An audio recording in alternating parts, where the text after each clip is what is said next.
Hello viewers, welcome back. Today we are going to understand and learn a very interesting topic on classroom management.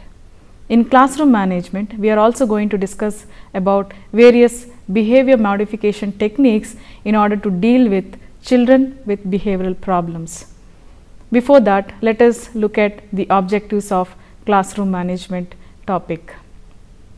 The first objective is to understand the meaning of what exactly we understand by classroom management. The second objective would be to understand what are the various behavioral problems among school children. In addition to this, we are also going to understand what exactly the principles that are needed for an effective classroom management. And also it is very important that we need certain psychological methods, the behavior modification techniques which are necessary to deal with problem children.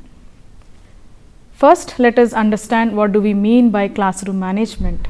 Classroom management involves a set of techniques and skills that needs to be used by the teacher in order to function effectively in the classroom.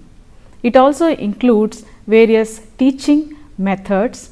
Apart from this, there are other technical skills such as teaching resource materials, understanding the pupils, understanding the environment, and also effective use of classroom climate. Nearly almost every teacher agree that the effective classroom management involves effective teaching. Therefore, we can say that any teacher who is involved in teaching practice in the classroom, he or she better understands that there needs to be a classroom management. And again, classroom management involves various techniques and skills, as I told you. It has been understood that classroom management and discipline are the terms that are used quite interchangeably, but they are not synonyms. At the same time, these two terms, classroom management and discipline, are being used by the teachers quite often. What exactly the teacher does in the classroom and how best the teacher is able to manage the classroom?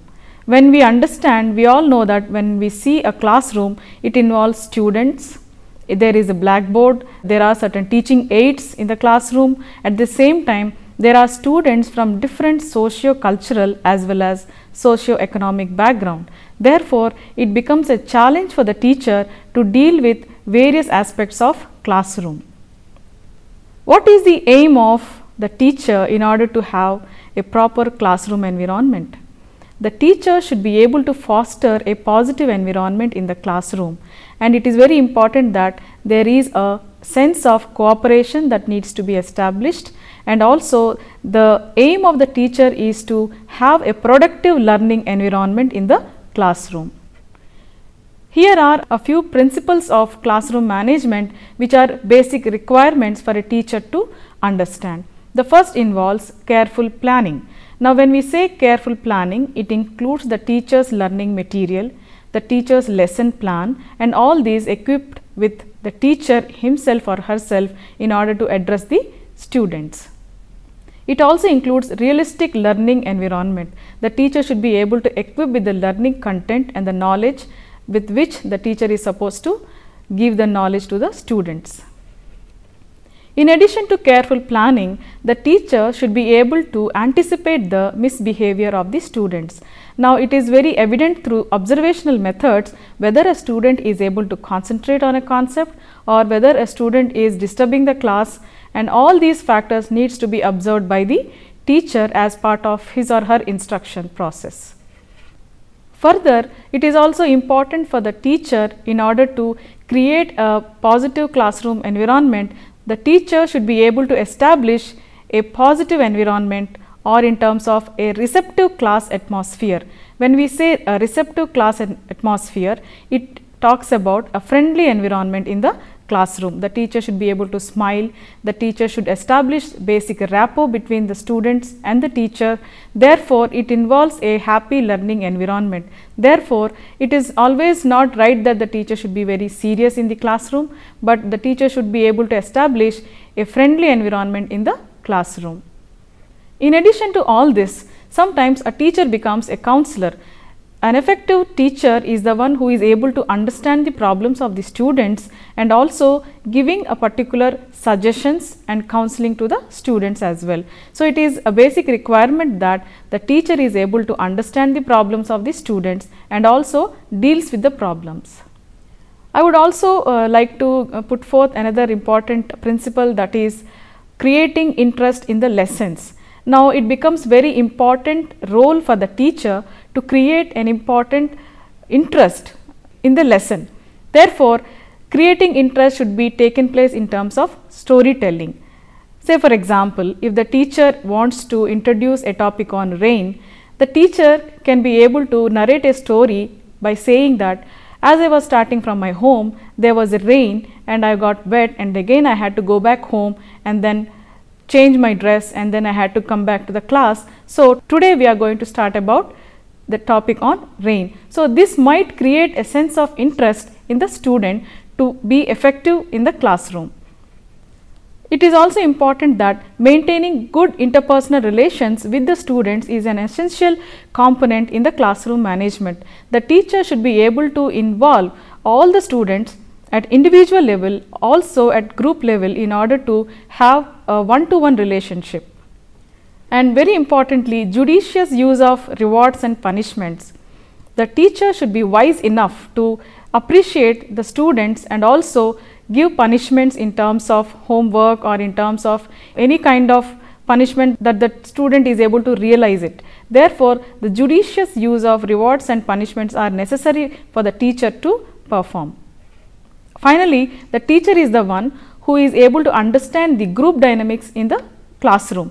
Therefore, the teacher should be able to inculcate group behaviors, group cohesiveness, teamwork in terms of giving projects, assignments. Here are a few technically and research based principles that have been worked by Jyoti in the year 1991.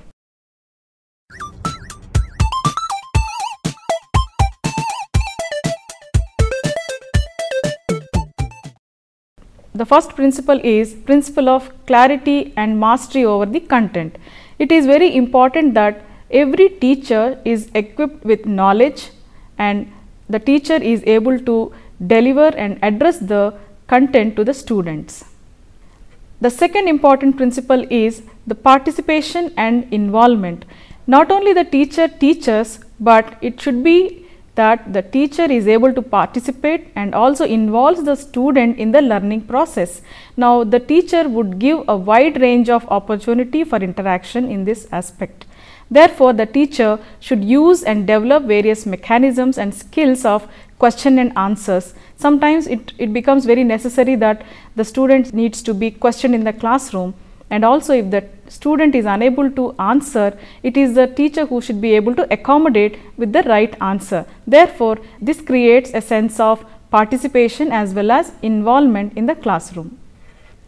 The third important principle according to Jyoti is that it is the principle of fostering democratic behavior.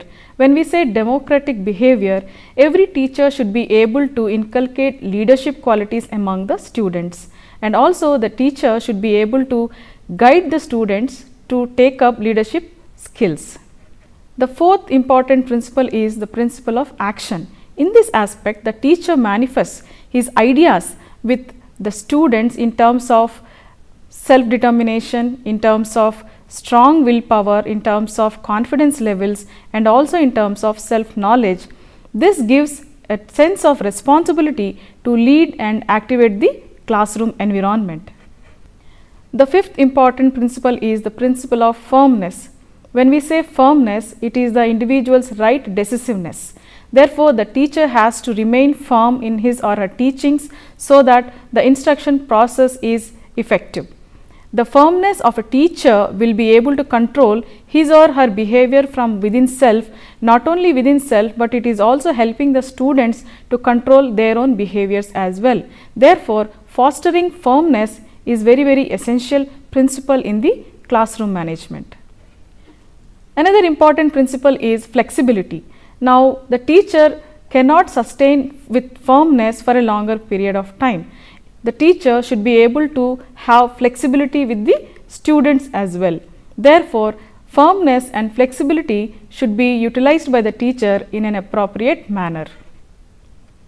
The last important principle is the principle of warmth and enthusiasm. The learning and teaching process should be pleasurable. Every child or every student should enjoy the learning process. Therefore, it is very essential for the teacher to inculcate a warmth and enthusiastic and a lively classroom. Therefore, it is always understood that a teacher who is lively in the classroom is most liked by the students.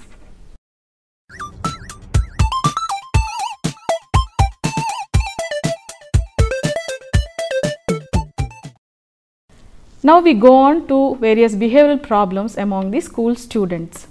Now, it is quite natural that all the young children can be naughty, but it is very important that is it the deviant and impulsive behavior is time to time or whether it is perfect in nature. So, no wrong that the children are naughty, but is it a normal behavior being naughty is our concern. Therefore, behavioral problems need to be focused among school children specifically, because some children tend to show some difficulty in their behavioral expressions. Therefore, it is very important that the behavioral problems among students and children are of utmost important observation. Here we are going to discuss about 3 most common behavioral problems or disorders which include oppositional defiant disorder. In oppositional defiant disorder, this disorder is the one where the students and children have a tendency of rule breaking behavior.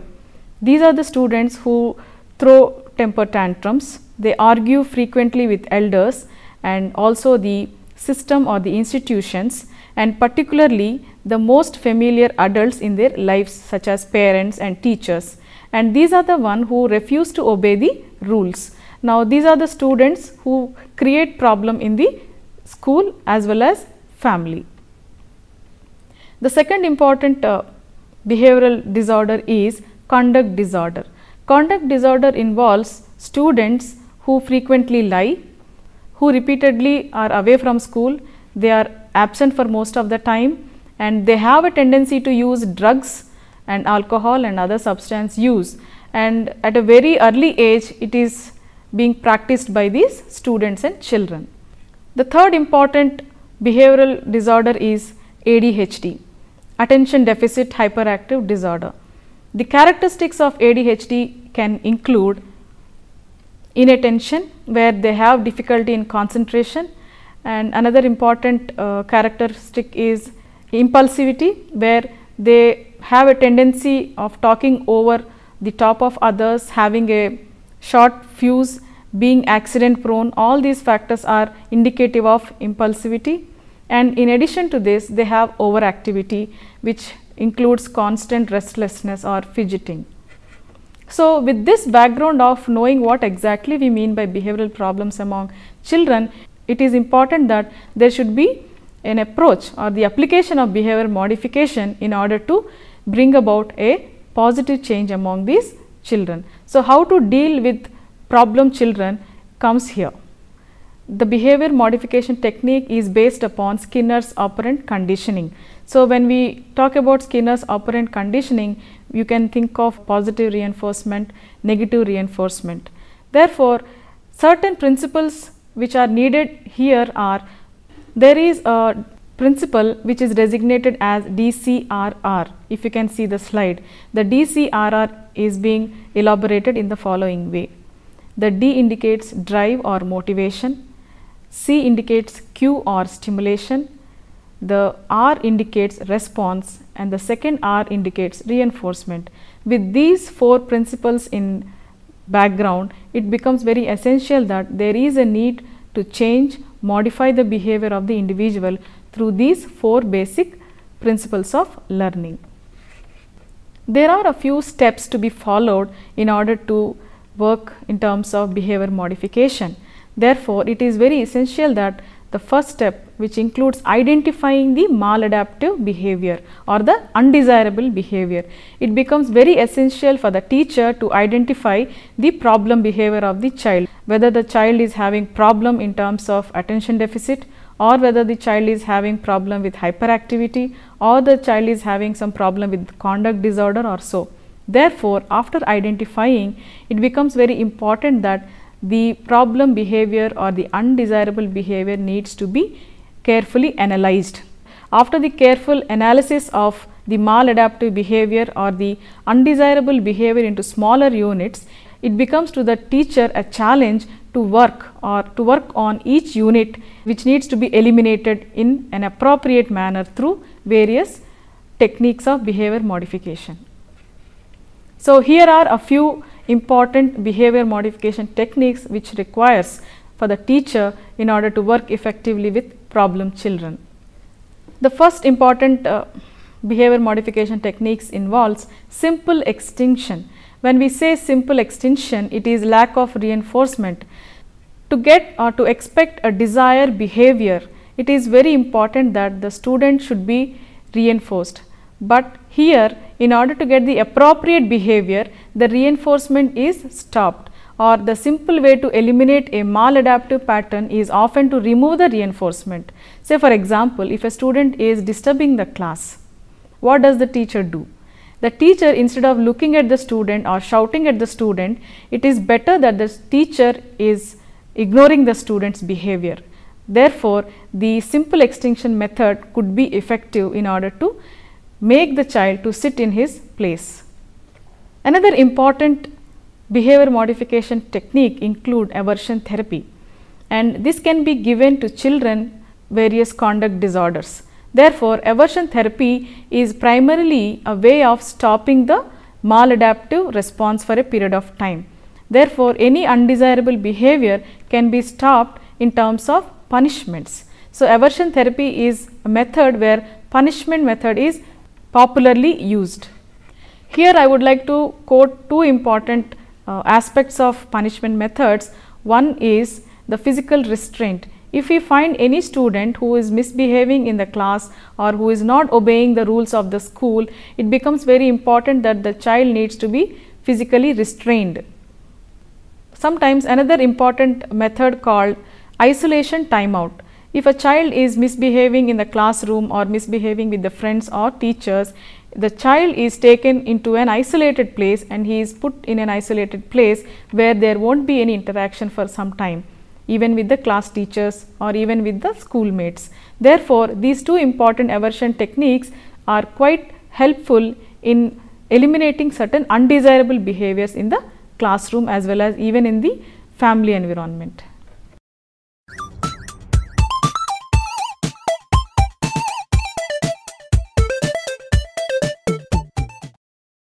Now, we are going to discuss about another important method or another important technique of behavior modification technique.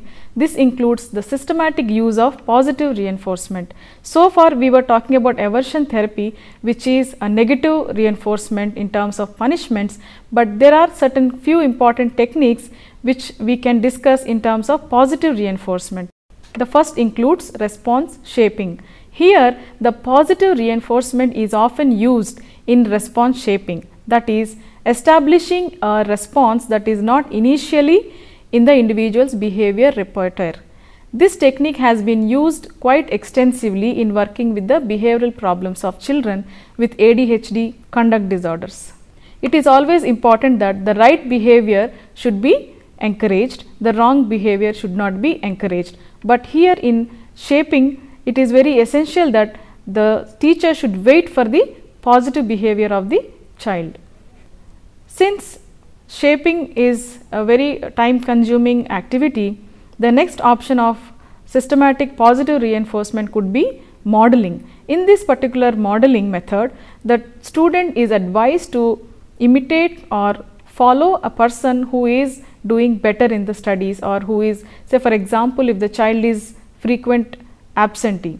So, for frequent absenteeism, if the teacher would like to work with that child, it becomes a challenge for the teacher to make him understand about how to come regularly, how to follow people who come regularly. Through this modeling method, the child may be interested in coming school regularly. Another important technique is the token economy. When we say token economy, it is in terms of praise, it can be in terms of monetary gifts or in terms of appreciation. Therefore, say for example, if a child stops stealing, then you can give him a token of chocolate, or you can appreciate him, or you can help the child in terms of a positive applause in the classroom. Say for example, not only stealing behavior, but also lying and also absenteeism. All these problems can be dealt effectively through positive reinforcement is a method called token economy. Now, we are going to talk about the last important behavior modification technique, that is systematic desensitization. The term itself talks about systematic desensitization, that is the individuals having anxiety problems, individuals having fears of exams, students having fear of subject, or students having fear of school. Now, all these problems can be dealt effectively through systematic desensitization. In systematic desensitization, it includes relaxation techniques and also a gradual exposure of the fearful situations. Say for example, if the child is having problem with exams, now it is very important that the child should be exposed to examination halls, the child should be exposed to the teacher who is teaching the subject, and also all these can be exposed slowly to the student through visual effects, and then later on the relaxation component is also dealt through relaxation methods, and then the student is exposed systematically to all these visual effects so that the anxiety towards exams is reduced. Let us summarize. Today we have learnt about classroom management, and in which we understand that classroom management is a set of techniques and skills where the teacher needs to imply in order to control the students in the classroom for having a positive learning environment. So, in addition to this, we have also learnt that there are certain principles which requires a classroom management. Especially the teacher needs to equip oneself before going to the class, and in this regard the teacher needs careful planning. Also, the teacher, as part of instructional process, the teacher should be able to understand the behaviors of the pupils, because the pupils are coming from different socio-cultural and socio-economic backgrounds with different personality profiles. Therefore, it becomes very necessary that the teacher should be able to create a friendly environment in the classroom for effective reciprocal relationship in the learning process. Apart from this, it also becomes essential for the teacher to understand the group dynamics in the classroom by inculcating projects and assignments as such. And there are also certain research based principles that we have understood, developed by Jyoti, where she talks about the principles of clarity and the principles of mastery and all. And she also has mentioned that the teacher should be having a friendly environment, the learning and teaching activity should be pleasurable, because the various principles should also include that the teacher himself is also motivated in order to have a teaching and learning practice effective. And for which we also have understood that there are specific behavioral problems, especially we were discussing about 3 important problem behaviors among students. The first one was oppositional defiant disorder, where the students have a tendency to throw temper tantrums and also they disobey the rules. And conduct disorder is another important, most common disorder, where the students have a tendency to lie, they have a tendency to steal, and they have also a tendency to use drugs and all. Therefore, and in addition to all these 2, we have the third important problem, that is ADHD. Nowadays, India is also contributing to this sort of problem among children. So, attention deficit and hyperactive disorder, it has different genetic as well as psychological and social factors which create this sort of problems among children. Therefore, the teacher should be able to understand these problem behaviors among children and try to utilize the appropriate behavior modification techniques that we have discussed so far. And we have talked about the simple extinction method. These are all based on learning principles of, as I have mentioned about DCRR, the drive, that is the motivation, and the cues or the stimulus, the response and the reinforcement, which requires specific modifiable and changeable behavior among the students. And we have also discussed about punishment method through aversion therapy. We have also discussed about the positive reinforcement method through token economy and modeling method. Finally, we have also discussed to minimize the anxiety among students in terms of exam anxiety. Some children also have fear of schools. So, therefore, through systematic desensitization, through inducing relaxation techniques as well as through gradual exposure of the stressful events and the anxiety related problems, the student can be dealt effectively through these behavior modification techniques.